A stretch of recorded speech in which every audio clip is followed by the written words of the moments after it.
మీరు కొత్తవి పీకి పడగొట్టింది ఏమీ లేదు, మీతో కాదు. మీ ప్రభుత్వమే లత్కోర్ల ప్రభుత్వం ఉన్నది. అడ్డమైన మాటలు మాట్లాడి మీరు 1.8% ఓట్లు ఎక్కువ వచ్చి మీరు గెలిచినారు మాకంటే. మేమేం రౌట్ కాలే, ప్రధాన ప్రతిపక్షంగా ఉన్నాం. మాకు 37% ఓట్లు వచ్చినాయి, మీకు 38.9% ఓట్లు వచ్చినాయి, అంతే. 38.8%. జస్ట్ 1.8% ఓట్లు మీకు వచ్చినాయి ఎక్కువ. ఎందువల్ల? మీ లత్కోరు వాగ్దానాల వల్ల, మీ ఉల్టా సీదా వాగ్దానాల వల్ల. మీ తులం బంగారాన్ని కొందరు మోసపోయినరు, 10 లక్షలకు బదులు 12 లక్షలతో దళిత బంధు కొందరు మోసపోయినరు, 2000లకు బదులు 4000 పెన్షన్ వస్తుందని కొందరు మోసపోయినరు. అంతే కదా? మీకు చూపిస్తారు మీ కథ ఏందో, మీ రామాయణం ఏందో. నేను ఇక్కడ మాట్లాడి కొద్దిమంది వింటుండొచ్చు, కానీ ఇప్పుడు రాష్ట్ర వ్యాప్తంగా లక్షలాది మంది వింటున్నారు నేను మాట్లాడే మాటలు. మీ తొత్తు పేపర్లలో తప్ప నిజాయితీ ఉన్న అన్ని పేపర్లలో కూడా వస్తుంది. ఇక నిజాయితీ పేపర్లు ఏంటియో తొత్తు పేపర్లు ఏంటియో రేపు బయట పడుతుంది. కొత్తది మీతో అవుతుందా, పీక్తుందా, మీ శాతం అవుతుందా లేదా, అదంతా వేరు సంగతి. ముందు కాలం ఉన్నది, కాలమే రుజువు చేస్తుంది. మీ సమర్థత ఏంది, మీ శక్తి ఏంది, మీ తెలివితేటలు ఏంది, మీరు ఎంతపాటి సిపాయిలు అనేది అంతా బయట పడుతుంది. ఒక్క ఏడాదిని మీ రంగం మొత్తం తేల్చేట్టున్నది. అంటే మీరు పక్కా చవటలు, దద్దమ్మలు, శాతగాని చవటలని అర్థమవుతా ఉంది. అంతే కదా? మీకు నడపడం చేత కాదు, తెలివి లేదు. అది చెప్పాలి, బాగా చెప్తా. మేము అసమర్థులం, తెలివి లేదు, మాకు నడపలేకపోతున్నాం, మొత్తం చేతనైతే లేదు. మళ్ళీ కేసీఆర్ చెప్పారుండే అంటారా?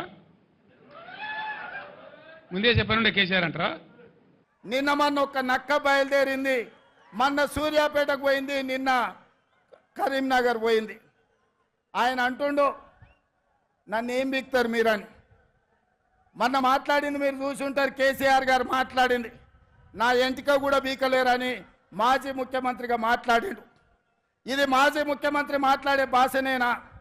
భాష గురించి, భావం గురించి, ప్రజా సమస్యల గురించి మాట్లాడే చంద్రశేఖర్ రావు 10 సంవత్సరాలు ఈ తెలంగాణ రాష్ట్రంని పట్టి పీడించి వేధించి దోసుకొని దోపిడి దొంగలాక అడవి పందుల్లాక తెలంగాణ రాష్ట్రాన్ని సర్వనాశనం చేసి 10 సంవత్సరాలలో 100 సంవత్సరాల విధ్వంసం చేసినావు. ఇవాళ మమ్మల్ని ఎంటిక బీకలేరంటావా? మా కాంగ్రెస్ పార్టీ కార్యకర్తలు అనుకుంటే నీ ముడ్డి మీద డ్రాయర్ కూడా ఉండదు పీకడం మొదలు పెడితే. బిడ్డ, నువ్వు అనుకుంటున్నావేమో కాలు ఇరిగిందని, లేకపోతే కట్టెపట్టుకొని నడుస్తున్నా అని, కూతురు జైలుకు పోయిందని, అధికారం కోల్పోయిందని.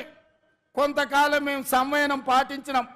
ఏ మనిషికైనా కష్టం వచ్చినప్పుడు మేము మానవత్వంతో మీ గురించి మాట్లాడకుండా మర్యాద పూర్వకంగా వ్యవహరించినాం.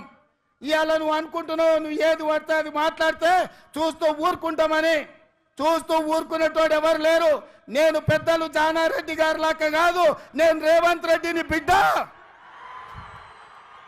అంగిలాగు ఊడదీసి నువ్వు మాట్లాడే లత్కోర్ లఫంగ మాటలకు చెర్లపల్లి జైల్లో చిప్పకూడు తినిపిస్తా బిడ్డ. నువ్వు అనుకుంటున్నావేమో. ఆనాడు చెప్పినా ఈనాడు చెప్తున్నా, నువ్వు పేదలకు డబుల్ బెడ్రూమ్ ఇల్లు కట్టియలే, నేను మాత్రం నీకు తప్పకుండా డబుల్ బెడ్రూమ్ ఇల్లు కట్టిస్తా చెర్లపల్లి జైల్లో.